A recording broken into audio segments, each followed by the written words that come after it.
Bom, então hoje nós vamos para o último capítulo do livro 50 anos depois.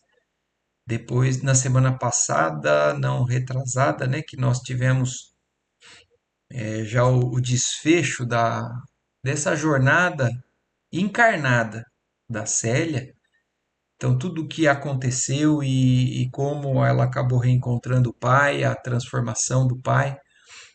Mas a gente terminou o capítulo passado, que se chamava No Horto de Célia, com o desencarne, tanto dela quanto dele.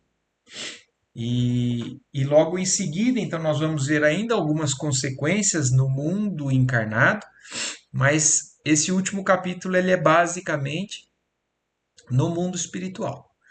Então, depois de toda essa jornada e desses ensinamentos, né, dessas vivências, nós vamos ver um pouquinho descrito da Célia e da condição de todos os envolvidos nessa história, né? Todos os espíritos de toda essa trama aí. Então vamos lá. Nas esferas espirituais. Prestando as derradeiras homenagens ao irmão Marinho, olhem agora que surpreendente, né? Os religiosos do mosteiro conheceram a verdade dolorosa. Porque imaginam, até agora eles achavam que ele era o irmão Marinho. Vocês se lembram que ele foi colocado para fora do mosteiro, a Célia, né? Porque suspeitaram que ele tinha abusado de uma menina na estalagem, promovido a gravidez dela. É que a vida dele depois fez com que para muitos que ele se redimisse, mas ninguém imaginava que nem homem ela era, que ela era uma mulher. Então, depois disso que eles ficaram tendo conhecimento dessa verdade. Só então certificaram-se de que o caluniado irmão dos pobres e da infância desvalida era uma virgem cristã, que exemplificara entre eles as mais elevadas virtudes evangélicas. Diante do fato imprevisto e passada a comoção do espanto, todos os monges, inclusive Epifânio, se prosternavam humildes, banhados no pranto da compunção e do arrependimento. Debalde procuraram investigar a origem e antecedentes da jovem mártir. Quer dizer, eles acabaram buscando, né, informações para descobrir então quem ela era, né? Para só conservarem da sua pessoa e dos seus feitos e morredora lembrança, a fim de poderem mais tarde justificar a sua exemplificação santificante. Então imaginem que essa é uma história que ficou apagada, né, nos registros históricos mesmo. Ninguém sabe, só para quem viveu aquilo é que guardou e acabou aproveitando. O Emmanuel, através do Chico, que nos traz isso à tona. Mas isso é algo que teria ficado totalmente sem brilhar, né? Para nós, sem o exemplo que deu exemplo para aqueles, né? Cheio de amargura, o velho superior da comunidade reclamou a presença de Menênio Túlio e da filha para que se esclarecesse a pérfida calúnia. Mas, ante o cadáver da Virgem cristã e recordando a sua humildade, Brunehilda perdeu a razão para sempre. Então, imagina, ela ficou louca por remorso, por já sentia, né, talvez essa culpa de ter mentido, e a gente sabe que com o tempo as ilusões vão sendo vencidas, como a gente acabou de ver, né, no estudo lá do livro No Mundo Maior, e a consciência, mais cedo ou mais tarde, cobra. E agora que foi exposto, né, para todo mundo, aliás, a Brunhilda nem imaginava também que, além de tudo, ela não era homem, era mulher. Aí ela, psicologicamente, ela entrou numa fase, né, de desalinho total mental. Nunca mais a figura de Célia foi olvidada pelos religiosos, pelos crentes, pelos desventurados e pelos aflitos. Convertida em símbolo de amor e piedade, sua memória centralizou nos arredores de Alexandria, os votos e rogativas das almas fervorosas e sinceras. Então ela virou como uma santa para aqueles que ali conheceram ela, né? Então, como se fosse uma pessoa que eles devotassem as suas orações pedindo o auxílio. Mas acompanhando nossos principais personagens à vida do além-túmulo, antes de iniciarem novas lutas remissoras, vamos encontrá-los em grupos dispersos, conforme o seu estado consciencial, às vésperas de regressarem convocadas ao esforço coletivo nos sagrados institutos da família. Agora é que eu quero que a gente preste muita atenção para a gente entender, inclusive, essa sequência, né, da nossa condição espiritual, porque a gente viu nessa história vários níveis, né, de evolução, de postura, de aprendizado. E olha que interessante, eles estavam falando agora, então ele concluiu a questão da fase encarnada e agora ele vai pegar todos os personagens na vida além túmulo antes de iniciarem novas lutas remissoras, convocados às vésperas de regressar. Então estão todos reunidos numa convocação ali, que eles estão todos prestes a reencarnar. E a primeira coisa que fala, né? Antes dessa reunião, vamos encontrá-los em grupos dispersos, conforme o seu estado consciencial. Quer dizer, cada um num nível de consciência, de vibração diferente, por isso cada um num local, né, numa morada diferente. E aí ele começa descrevendo, à exceção de Célia, porque a Célia é o espírito que também que destoa, né, que está numa condição muito diferente. Então, à exceção de Célia, chamada a um mundo superior e onde lhe foi concedida a tarefa de velar pela evolução dos seus entes bem-amados. Então, olha que interessante, são muitas coisas interessantes que a gente vai ver aqui.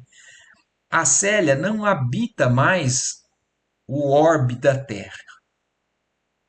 Ela foi chamada a viver num mundo superior.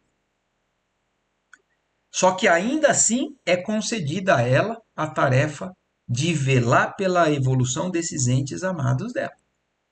Com exceção dela, os demais permaneciam nas esferas próximas da Terra. E na Terra existem esferas de todos os níveis também.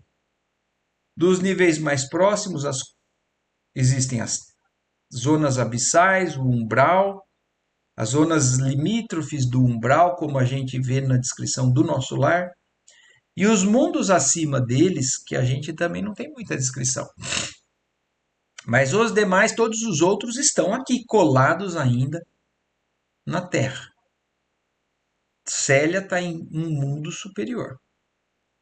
Regiões de trabalho e de luta, buscando cada qual armazenar energias novas para subsequentes esforços no plano material.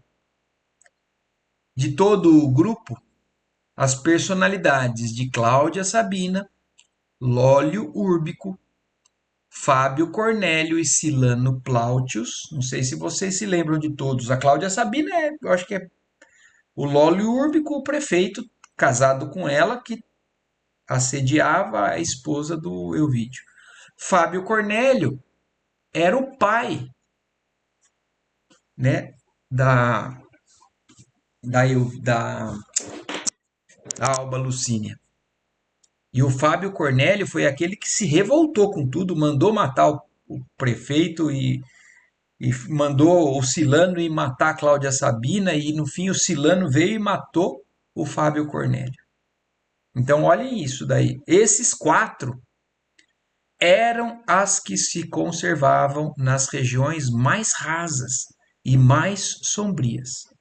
Atento o doloroso estado de consciência que as caracterizava. Então isso fica claro, né? Os que estavam na parte mais densa do mundo espiritual eram esses quatro. Em esferas mais elevadas, Eovídio Lúcio junto de quantos lhe foram familiares. Inclusive Ciro, repousavam do trabalho, esforçando-se em conjunto por fixar as bases espirituais asseguradoras de êxito futuro. Então, olha isso, eles estão em zonas mais altas, mais elevadas das esferas da Terra.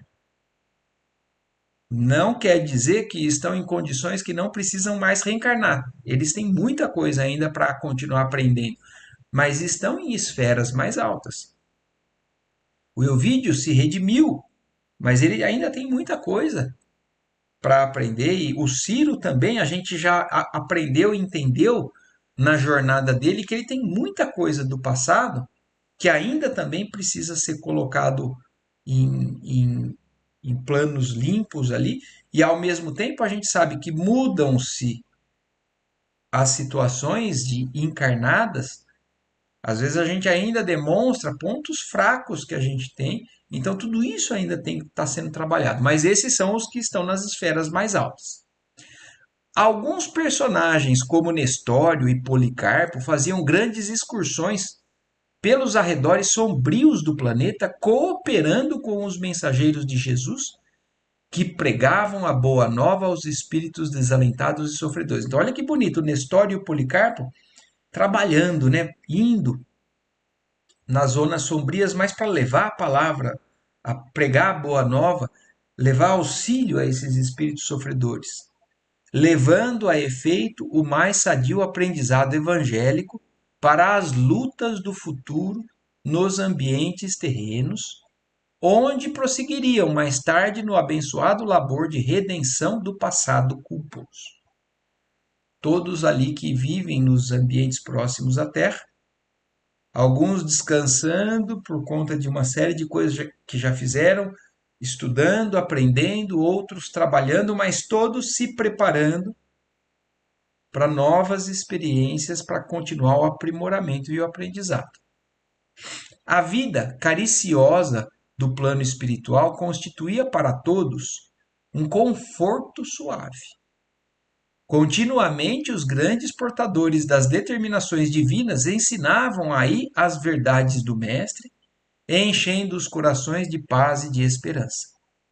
As almas afins, reunidas em grupos familiares, sabem apreciar, fora das vibrações pesadas do mundo físico, os bens supremos da verdade e da paz, sob os laços sublimes do amor e da sabedoria. Então, olha que interessante isso também, mostrando que do lado de lá, as almas que já têm uma certa afinidade, né, um relacionamento de um amor construído, convivem, sabem, né, apreciar essa dádiva para se aprimorar cada vez mais nesse conhecimento e poder continuar reencarnando juntos muitas vezes, né? Que a gente sabe também que é o que acontece em muitos casos. Examinadas as disposições felizes dessas esferas, cuja intimidade encantadora não poderemos descrever aos leitores humanos, então isso daqui é uma coisa curiosa, né? Porque nós não temos ainda permissão de descrição dos mundos espirituais mais elevados com detalhes. A gente tem aqui, através do Chico, né, do Divaldo, de uma série de médiums, descrições das zonas mais baixas aqui próximo da crosta. O nosso lar, as outras colônias que falam um pouquinho, o umbral é bem descrito, né? Mas as zonas mais altas não poderemos descrever aos leitores humanos. Vamos encontrar o agrupamento de Cneio Lúcius na região de repouso em que todos os nossos personagens se encontravam, embalados na carícia suave de numerosos afetos dos séculos longínquos. Tudo era uma carinhosa esperança nos corações e um generoso propósito nas almas. Os nobres projetos com vistas ao porvir sucediam-se uns aos outros. No grupo em que a tranquilidade se estampava no espírito de todos os componentes, esperava-se Júlia Spinter que em companhia de Nestório descera aos ambientes inferiores do orbe terrestre, tentando acordar com o seu amor os sentimentos entorpecidos do companheiro, que se mantinha nas mesmas atitudes de ódio e de vingança. Então, depois de um tempo no mundo espiritual, cada um na sua condição, mas todos de certa forma preparados para uma nova jornada, estavam se reunindo para de novo voltar e continuar aprendendo. Então, vamos lembrar que esse livro que nós estudamos, os 50 anos depois, já é a história de reencarnação de alguns espíritos que estavam no livro há 2000 anos. O Nestório, né, que é o principal ali, mas como foi dito no começo desse livro, ele não é o personagem principal desse livro, mas ele é, na sequência da reencarnação, o que chama a atenção, porque a história do livro anterior, que era de Públio Lentulus, o nosso querido Emmanuel, nesse livro Nestório. E agora que todos reunidos para poder reencarnar, eles estavam esperando a Júlia, que é a mulher, né, do Fábio Cornélio, e o Nestório, que tinham descido nesses planos mais baixos e que ainda não conseguiam tirar o Fábio Cornélio daquela vibração de ódio e de vingança. É inútil, dizia Quinéio Lúcio bondosamente, dirigindo-se aos filhos e aos amigos. É inútil mantermos propósitos de vindita depois das lutas terrenas, pois a reencarnação, nesse caso, soluciona todos os problemas. Então, isso é algo importante para que a gente entenda também pelo seguinte: a morte, ela muitas vezes nos expõe, né, ao que a gente conquistou, não conquistou, aos nossos erros, como se tirasse uma série de ilusões da gente. Mas para alguns corações muito endurecidos, isso permanece por algum tempo ainda. A gente sabe que isso não é eterno, mas no caso aí, o Fábio Cornélio está ali ainda, sem ter consciência de que ele deve mudar, de que não adianta nada todo aquele ódio, toda aquela vingança que ele quer para Cláudia Sabina e tudo mais. A reencarnação vai reparar, mas ele ainda está ali naquele quadro, mas como o Quinéio Lúcio falou, aquilo tudo não é eterno, é inútil. Um dia ele vai ter que reencarnar e ele vai começar a reparar tudo aquilo, ou a vida, às vezes mais difícil, vai começar a reajustar esse espírito. E aí, olha o que ele fala, o Quinéio Lúcio, como exemplo sobre os erros cometidos e as reencarnações corrigindo. Na minha última ida a Roma, tive ocasião de ver o imperador Hélio Adriano no corpo miserável do filhinho de uma escrava. Olha para a gente ter noção. O imperador Hélio Adriano, na sequência, na próxima encarnação, já estava habitando o corpo, né, de um filho de uma escrava. Desde essa hora tenho ponderado bastante os nossos deveres e as necessidades de recebermos com o maior amor a vontade divina. Então ele está falando isso, de certa forma, até para despertar, talvez, intenções diferentes naquele grupo de espírito, porque, como foi dito, eles não estão purificados do lado de lá, eles ainda têm coisas a vencer. Eles estão em estágios diferentes.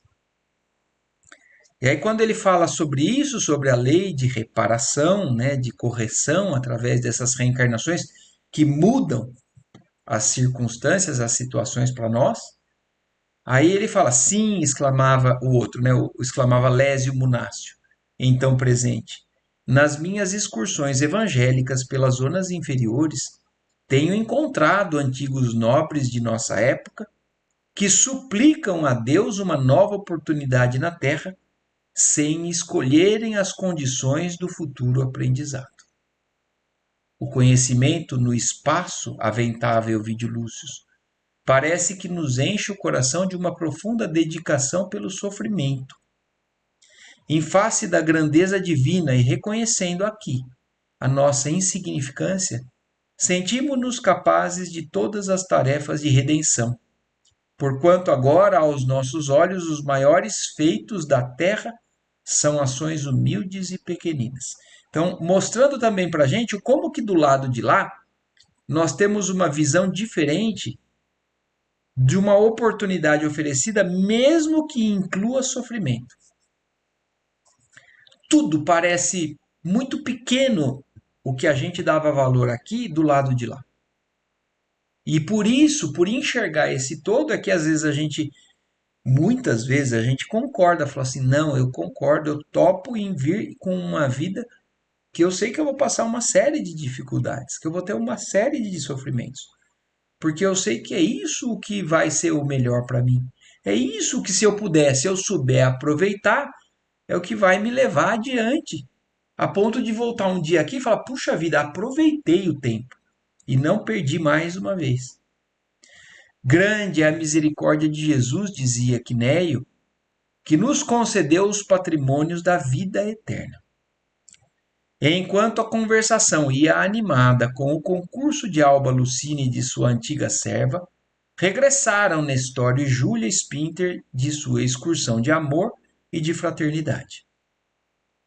A velha matrona trazia o semblante desolado, fornecendo aos companheiros o testemunho de sua amargura e de suas lágrimas. Então, minha mãe, exclamou Lucínia, abraçando-a, ao mesmo tempo que usava a linguagem amiga e carinhosa da terra, conseguiste alguma coisa? Por enquanto, filhinha, retrucava Júlia Spinter, enxugando as lágrimas. Todos os meus esforços resultam inúteis.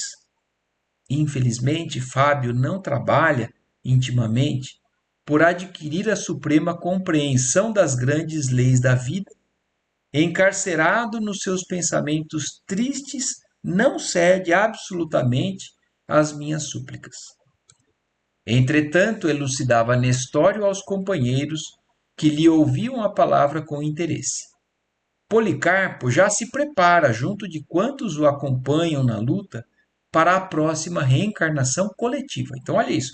Um grupo de pessoas afins do Policarpo já está preparado com reencarnação próxima, né, para uma reencarnação coletiva daquele grupo. Então nós, quando a gente vem reencarnar, geralmente está todo mundo do lado de lá esperando chegar todos os que precisam para fazer esse novo projeto, essa nova experiência, para aí sim começar a vir né, cada um no seu tempo, mas todos já têm que estar no ponto certo, no tempo certo, para que aconteça uma nova jornada de reencarnação de grupos afins.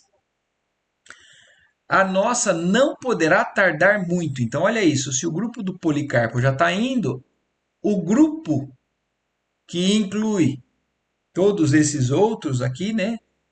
O Nestório, o Elvídio Lúcio, talvez o Quinéio Lúcio, toda a Júlia Spinter, a Atéria, a Cláudia Sabina, Fábio Cornélio, não sei se todos vão reencarnar ou não, mas é um grupo que também está sendo preparado com planejamentos e tudo mais para voltarem e começar a refazer, né? Corrigir tudo que estava bagunçado. O único obstáculo que parece retardar nossa marcha é a ausência de uma compreensão perfeita daquele inolvidável ensinamento de Jesus quanto ao perdão de 70 vezes, 7 vezes. Olha o que ele está falando. O que está atrasando eles voltarem é o perdão por parte de alguns desses espíritos ali mesmo no mundo espiritual. Por mais que eles já tenham avançado, ainda existem sentimentos ou posturas que ainda são difíceis de serem vencidas. E aí ele falando isso, né? Que Neio Lúcio faz uma pergunta, né? Propositalmente. Aqui, ó. Bastaria perdoarmos para que o Senhor nos permitisse voltar ao trabalho santificante? Perguntou Quinéio Lúcio intencionalmente. Sim, esclarecia Nestório na sua fé. O perdão sincero é uma grande conquista da alma.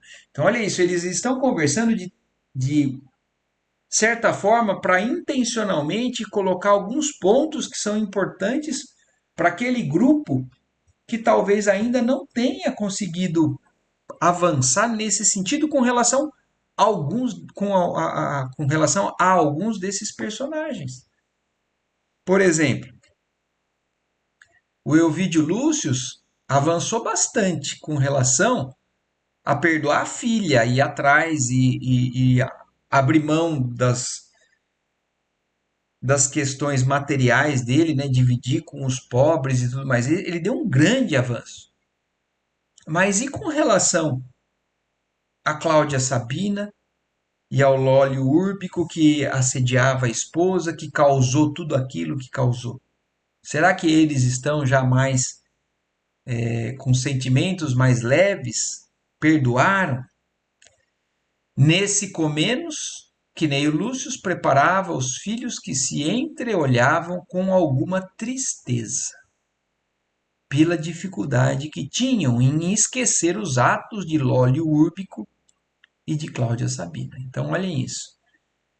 Estar em condição melhor não significa ter resolvido tudo. Então, olhem a Alba Lucínia, o Elvídio Lúcio, tinham conquistado situação melhor, mas se entreolhavam com alguma tristeza pela dificuldade que tinham em esquecer os atos de Lólio Úrbico e de Cláudia Sabina. Aí Júlia Spinter fala, de minha parte, dizia Júlia Spinter resignada, não tenho coisa alguma a perdoar aos outros. Desde a minha desencarnação, roguei insistentemente a Jesus que me fizesse esquecer todas as expressões de orgulho e amor próprio. Muito bem, minha irmã, advertia Quinéio com um sorriso sereno. Um coração feminino é inacessível aos sentimentos de ódio e represália. E como percebera que os presentes relembravam no íntimo os atos de Cláudia, em face da sua alusão generalizada, acrescentou com bondade. Então, porque ele falou assim, um espírito feminino, um coração feminino, é inacessível aos sentimentos de ódio e represália, o que aconteceu? Aqueles que estavam com dificuldade de perdoar a Cláudia Sabina, no mesmo momento falaram assim, mas a Cláudia Sabina não é assim. E aí o Quinéio Lúcio vem explicar também. A mulher que odeia é uma dolorosa exceção no caminho da vida, pois Deus confiou às almas femininas o seu ministério mais santo no seio da criação infinita. Então, é sim, a alma feminina, a posição de mulher encarnada, principalmente, é uma bênção, é uma das situações mais sublimes que Deus colocou. Só que ainda existem, né, os casos, as exceções. Então existem mulheres que odeiam, e isso é uma rara, uma dolorosa exceção no caminho da vida, pois Deus confiou a elas outro tipo de trabalho, né? Todos compreenderam os seus generosos pensamentos e louvavam as suas ideias fraternais quando a Téria murmurou: tenho suplicado ao Senhor dos mundos que me faça digna de viver junto de Quinéio Lúcio nos meus próximos trabalhos. Então, olha que legal. A Atéria, que foi também uma cúmplice, né, da Cláudia Sabina, mas ela já em vida procurou, né, começar a se redimir porque a sua consciência pediu, né, e ela foi ela quem na verdade acabou conseguindo mudar o rumo da vida do Elvídio Lúcio antes que ele desencarnasse. Ela já está ali, sabendo que ela vai ter que trabalhar muito, mas olha isso, ela pede para poder reencarnar junto, bem perto do Quinéio Lúcius, porque o Quinéio Lúcius é um espírito também já de mais suporte, de mais apoio para poder ajudar a quem estivesse do lado dele. Ora, filha, retrucou o ancião com um sorriso. Bem sei que nada valho, mas terei imenso júbilo se te puder ser útil alguma vez. Apenas te recomendo que, de futuro, deves temer o dinheiro como o pior inimigo da nossa tranquilidade. Então, como o problema da Cláudia Sabina foi o dinheiro, foi por dinheiro que ela fez tudo aquilo, ele está recomendando na próxima reencarnação, você vai ter medo do dinheiro porque vai saber que ele é um inimigo da tranquilidade. Todos sorriram a essa alusão e a palestra continuou animada. Algum tempo se passou ainda, enquanto o coração dos nossos personagens se retemperavam nas ideias do amor e do bem, da fraternidade e da luz, esperando as novas lutas. Então ainda estava sendo um tempo de preparo para aqueles corações que ainda não estavam conseguindo. Não, não basta saber assim, ó, eu preciso perdoar. É necessário cultivar ou se esforçar para fazer com que aquilo venha a se tornar realidade. Não adianta ser da boca para fora, eu perdoei então. Porque se você ainda pensa com angústia, com raiva, com medo, você ainda tem alguma coisa a ser trabalhada. Então o tempo continuou passando no mundo espiritual até esses espíritos estarem mais preparados para poder vir. Um dia, porém, um mensageiro das alturas veio convocar o grupo de Quinéio Lúcius a comparecer perante os numes tutelares que lhe presidiam os destinos, de modo a efetuar-se a livre escolha das provações futuras. Examinados os projetos de esforço, com a livre cooperação de todos os que se achavam em condições evolutivas, imprescindíveis ao ato de resolução e de escolha, na esfera da responsabilidade individual, o grupo de Quinéio Lúcius continuava aguardando as determinações superiores para regressar à Terra. Então, olha isso. Esse grupo também está submetido a determinações desses espíritos que vivem em esferas mais altas, que permitem, coordenam ou determinam o tempo dessas coisas.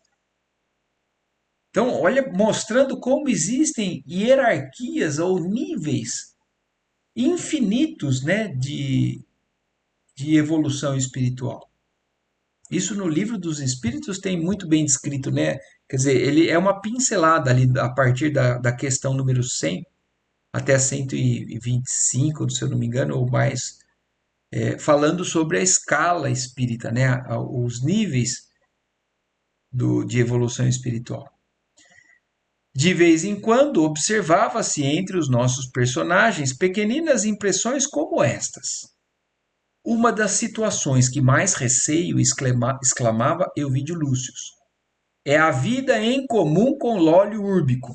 Olha aqui, ó. Pum. Um ponto que não está sendo vencido. Ele consegue tudo. E isso vale para a gente também analisar, porque às vezes a gente acha, ou sobre nós, ou sobre determinadas personalidades que a gente admira, a gente coloca determinadas pessoas no céu, né? Ou, puxa, porque enxerga algumas qualidades e que são verdadeiras, mas já acha que isso é suficiente para colocar aquela pessoa num plano superior, como o da Célia. E pior ainda, quando a gente faz isso com a gente, né? Porque eu estou aqui estudando, ou muitos, né, são cegos a pontos de acharem que já merece o céu, porque frequentam determinado ambiente religioso, fazem todos os rituais e tudo mais, e acham que já então merecem o céu. Mas não. Por mais que a gente avance, ainda tem sempre os pontos escuros, os pontos com dificuldade. Então, o Elvídio Lúcio, a gente, é inegável o avanço que ele teve. Mas olha aqui, ó. Mas ele tem um receio. E ele está abrindo aqui, ó, esclarecendo abertamente. Uma das situações que eu mais receio é a vida em comum com Lólio Úrbico, pois temo que ele reincida nas tendências inferiores da sua personalidade. Convencê-lo, convencê-lo-emos pela dedicação e pelo amor, esclarecia Alba Lucínia. Tenho suplicado a Jesus que nos conceda forças para tanto, e estarei constantemente a teu lado, a fim de podermos transfundir os seus sentimentos em fraternidade e afeição espiritual. Então, por mais que sejam em situações trocadas, às vezes, porque, por exemplo, pode ser que a Alba Lucínia com o Elvídio Lúcio sejam um casal novamente, e o Lólio Úrbico seja filho deles? Pode ser. Não sei, mas o que importa é que espiritualmente são espíritos que não têm afinidade, que não têm uma sintonia, têm receios, antipatias, né? Que são, a gente sabe o motivo. Sim, meus filhos, ponderava o experiente e generoso que nem o Lúcio. Precisamos amar muito.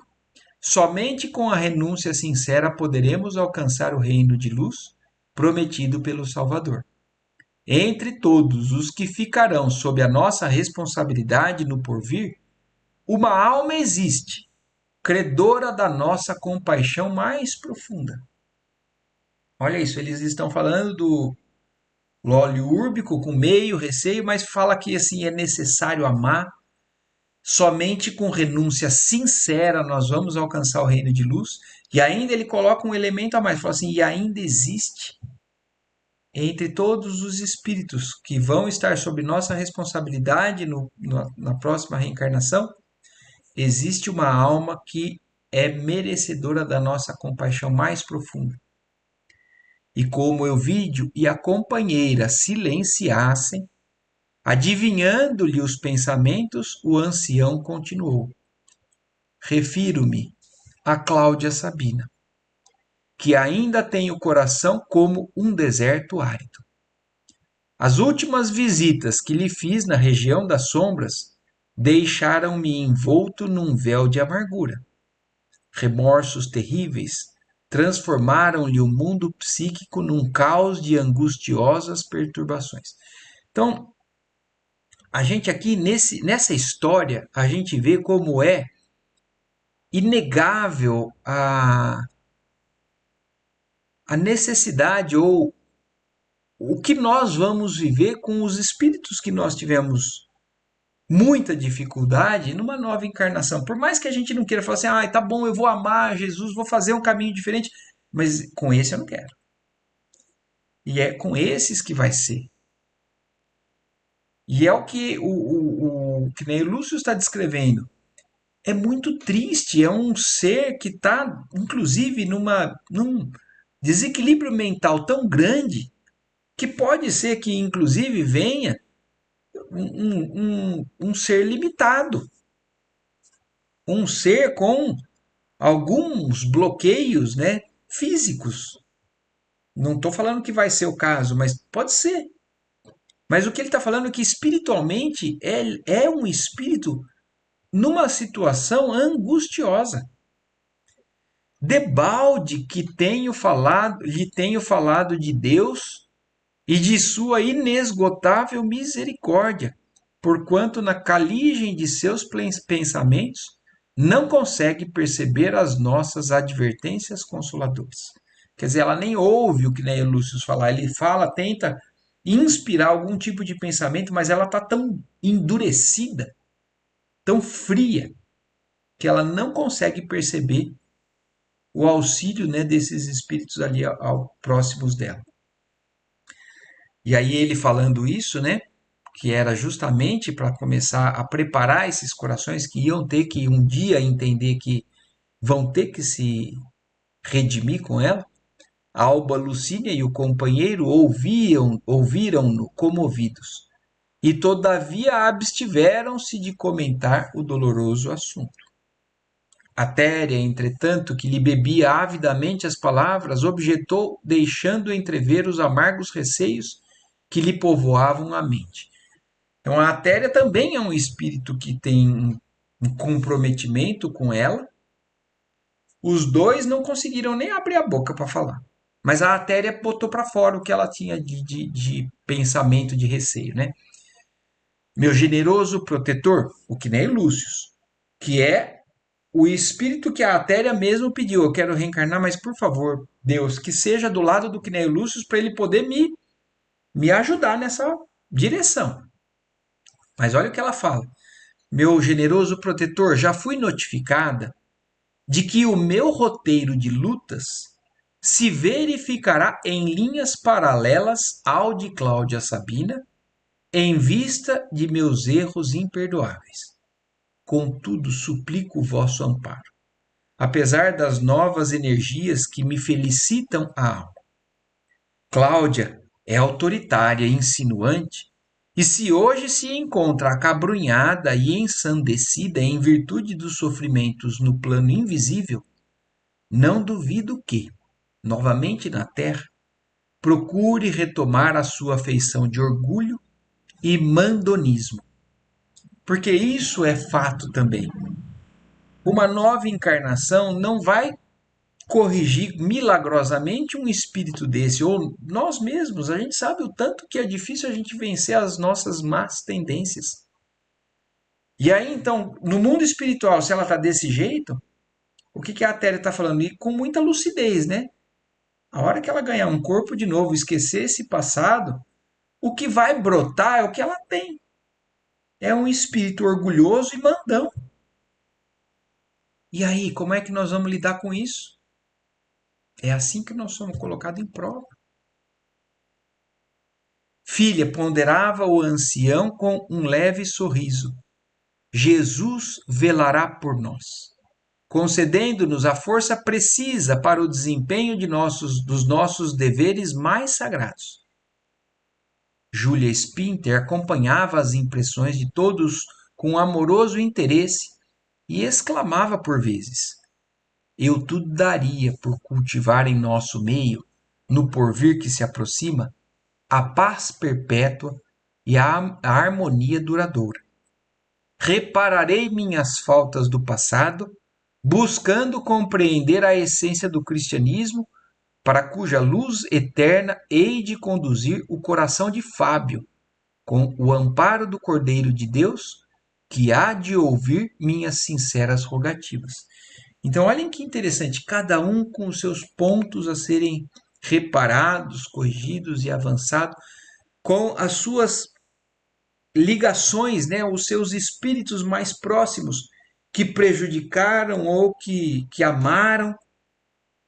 E no caso, por exemplo, da Julia Spinter, que está numa condição já bem melhor, já não sente mais tanta prisão com relação à necessidade de perdoar, tem ajudado, descido, mas o esposo dela é uma alma que está estacionada, travada ali naquele tipo de sentimento, e ela então pretende vir para pagar mais coisas que tem lá para trás e para poder ajudar o Fábio, né, com o auxílio de Jesus. A vida do grupo do venerando Cnei Lúcio decorria assim em expectativas promissoras para o futuro. Cada qual, erguendo muito alto o coração, buscava aprender cada vez mais e melhor os ensinamentos de Jesus, de modo a recordar a sua claridade sublime entre as sombras espessas da terra. Então, aqui outra coisa, cada parágrafo que tem, né, nesse livro, eu acho que é importante para a gente entender como acontece antes da gente vir, como acontece, são as consequências de atos do passado. Então, olha que interessante. Eles já estão há algum tempo no mundo espiritual, conscientes do que fizeram de errado, mas sendo cada vez mais preparados. Então, quantas e quantas instruções nós não tivemos do lado de lá, que hoje a gente às vezes sente como se fossem intuições ou algo que a gente percebe que a gente tem aquilo dentro da gente, talvez não saiba colocar em prática, mas é o preparo que a gente teve para poder vir com recurso. Então a gente tem recurso para que a gente vença, é que a gente também tem as fraquezas e para que lado que a gente vai ceder, né? Ou fortalecer ou ceder, é o que está no na nossa mão, no nosso livre-arbítrio. Os grupos afins de Policarpo e Lésio Munácio já haviam regressado aos labores do mundo. Então, se nos parágrafos anteriores ele estava falando que eles estavam quase para regressar, passou mais um tempo, eles já regressaram. Quando os nossos personagens foram chamados à determinação superior, a fim de baixarem aos tormentos e lutas purificadoras do ambiente terrestre. Olha isso, chegou o momento. E quem determina isso?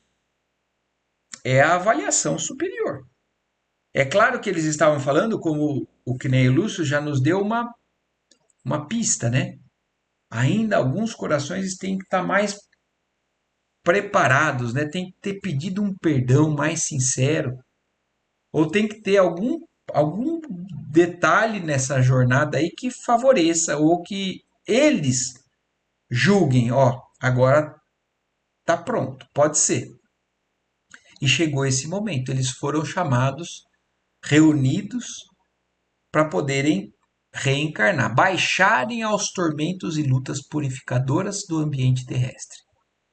Tomados de veneração e de esperança, porque isso eles foram adquirindo nesse tempo, acomodaram-se perante os executores da justiça divina, enquanto ao seu lado estacionava quase uma centena de companheiros, incluindo escravos, serviçais e amigos de outrora. Então, olha isso, para a gente ter uma noção,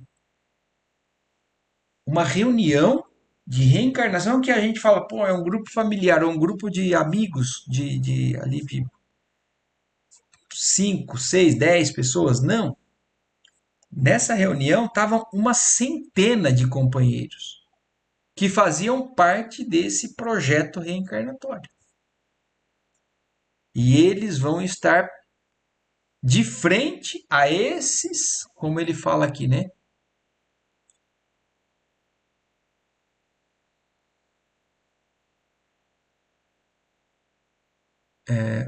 Perante os executores da justiça divina. Então, até agora, a gente viu só uma descrição da condição espiritual de cada um, das dificuldades, mas nós vamos parar por aqui, porque daí na semana que vem a gente chegou no meio do capítulo. Nós vamos ver agora a conversa com os instrutores espirituais, aqueles que já estão em condições muito superiores, até mesmo do que o Quinéio Lúcio, que são os que determinam, os que apresentam o projeto reencarnatório. Então, olhem isso. E eles tomam ciência e concordam. Falam, eu entendi. É isso que está planejado para mim? É isso que eu vou ter que passar? Eu sei que eu devo passar por isso porque eu ainda tenho isso e isso e isso para corrigir, para aprender. E eu concordo. Eu assino que eu estou ciente e que eu concordo. E assim todos nós descemos. Só não descem assim, com essa explicação e com a nossa aceitação, os espíritos mais embrutecidos, os que ainda não têm condições de opinar, não têm desenvolvimento intelectual e moral mínimo para poder opinar. Então, eles são levados ao que a gente chama de reencarnações compulsórias, né? Eles são levados porque eles não têm. Você não pede para uma criança escolher o que ela quer fazer de assuntos que são mais de responsabilidades maiores. Você simplesmente coloca a criança submetida ao que você acha que é certo ou errado para ela fazer. Agora, quando a gente já vai adquirindo uma certa maturidade, adolescência, ou quando a gente chega no início, né, da fase adulta, aí sim é colocado, é apresentado para nós e a gente escolhe e a gente começa a tomar as nossas decisões, porque nós vamos ter responsabilidade. E nós estamos nessa fase, nós não somos espíritos selvagens embrutecidos a esse nível. Então, para que a gente também comece a ter noção sobre isso.